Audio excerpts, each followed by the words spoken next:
Apex super speciality hospital and test tube baby centre, Raigarh, Chhattisgarh. आज हम बात करते हैं आईवीएफ से रिलेटेड मिथ्स या धारणाएं की।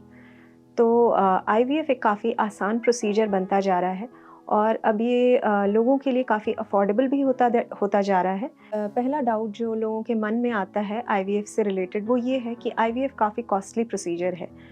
तो पहले आईवीएफ जब उतना प्रचलित नहीं था तो आईवीएफ की कॉस्ट पड़ती थी लगभग 1 से सवा 1 लाख और लोगों की अफोर्डेबिलिटी या पेइंग कैपेसिटी उतनी नहीं होती थी।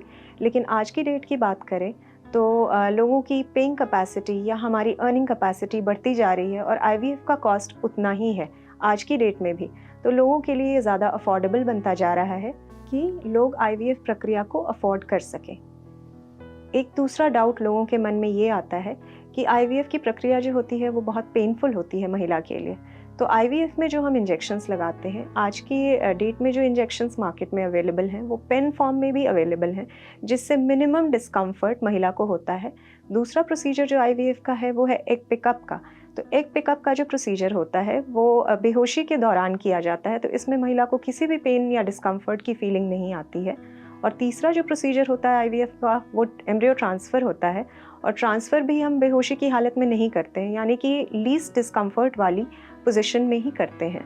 जब हम आईवीएफ की प्रक्रिया के लिए ऑप्ट करते हैं तो कपल्स के दिमाग में एक ये भी क्वेश्चन रहता है कि होने वाली संतान हमारी होगी या नहीं।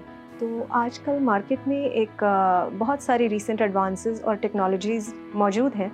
इलेक्ट्रॉनिक विटनेसिंग सिस्टम के माध्यम से एम्ब्रियोलॉजिस्ट को हर स्पेसिफिक कपल्स के सैंपल्स के बारे में और उनको कैसे ट्रैक और आइडेंटिफाई करना है, इससे बहुत सहायता मिलती है और उनको इनकी ट्रैकिंग में बहुत मदद मिलती है इलेक्ट्रॉनिक विटनेसिंग सिस्टम के माध्यम से।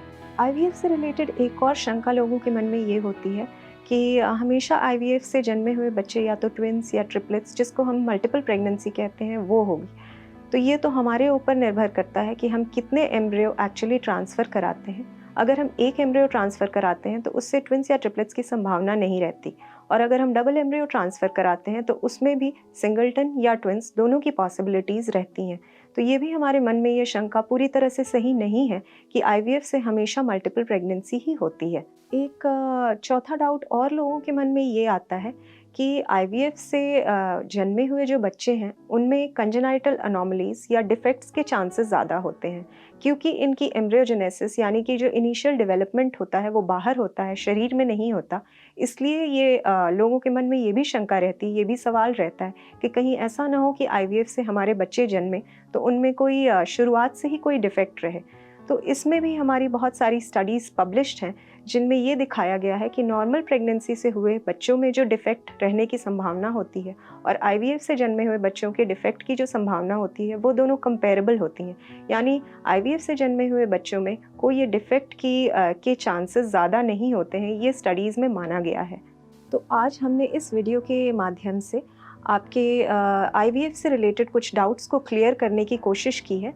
अगर आपको ये वीडियो या ये जानकारी यूज़फुल लगी हो तो हमारे चैनल को लाइक करें, सब्सक्राइब करें, और इससे रिलेटेड अगर आपके मन में कोई और सवाल हो, कोई और शंकाएं हैं जो आप हमारे साथ शेयर करना चाहते हैं तो नीचे लिखे नंबर पर कॉल करके हमारे विशेषज्ञों से बात करें।